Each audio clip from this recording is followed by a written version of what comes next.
Premeditatio Malorum. Imagine yourself sitting in perfect comfort, surrounded by everything you hold dear. Your loved ones are healthy, your work feels meaningful, your home feels secure. The future stretches ahead, like a calm sea under gentle stars. But somewhere in the quiet corners of your mind, a whisper asks, what if you spent a few moments each day imagining it all slipping away? This is the essence of premeditatio malorum, an ancient Stoic practice that translates roughly as the premeditation of evils. At first glance, it seems almost cruel. Why would anyone willingly imagine loss, suffering, or setback when life already contains enough real challenges? The paradox is striking. By regularly contemplating what we fear most, we somehow become more capable of joy. On one hand, this practice appears to invite unnecessary suffering into an already complex existence.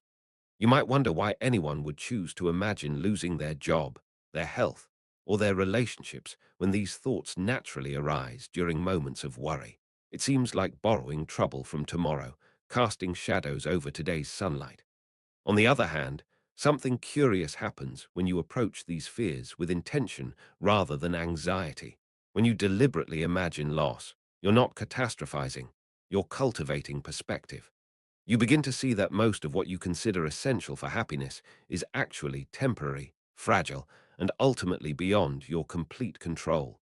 Consider how you feel when you voluntarily imagine losing something precious to you.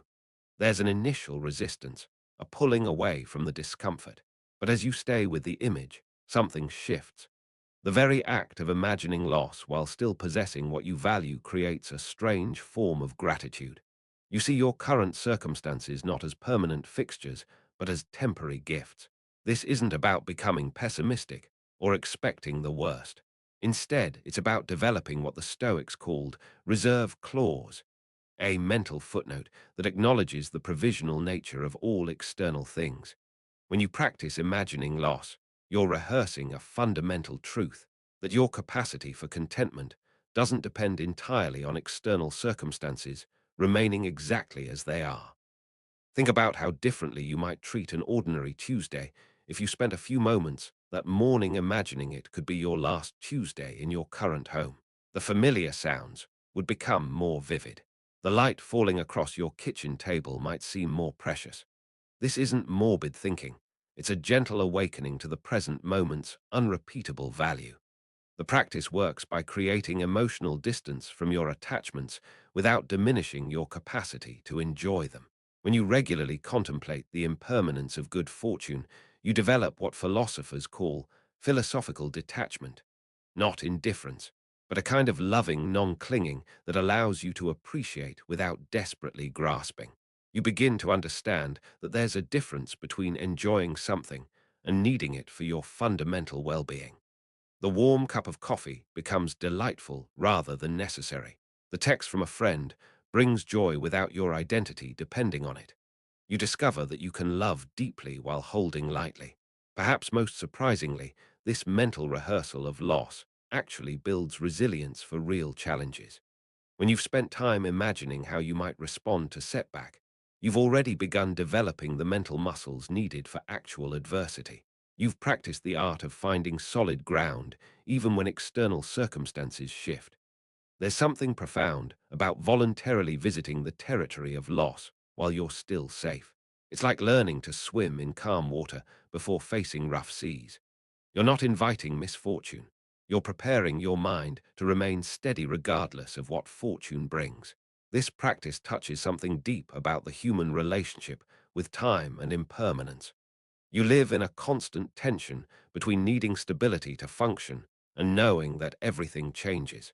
Premeditatio Malorum offers a way to make peace with this tension, to find a kind of inner stability that doesn't depend on outer circumstances remaining frozen. When you imagine losing your health, you might discover reserves of strength you didn't know existed. When you contemplate professional setbacks, you might find that your sense of worth extends beyond your career achievements. The practice reveals layers of resilience and adaptability that remain hidden when life feels completely secure. There's also something beautiful about how this contemplation of loss enhances present moment awareness. When you've spent time imagining the absence of something, its presence becomes more vivid. The sound of rain on the roof carries more weight. The sight of someone you love reading quietly nearby becomes almost luminous with significance. You start to see that much of your daily anxiety comes from treating temporary things as if they were permanent. When you regularly acknowledge impermanence, you stop needing to control outcomes so desperately. You can make plans and work toward goals while remaining internally flexible about results. The practice invites you into a different relationship with uncertainty. Instead of seeing unpredictability as a threat to happiness, you begin to see it as the natural condition within which happiness occurs.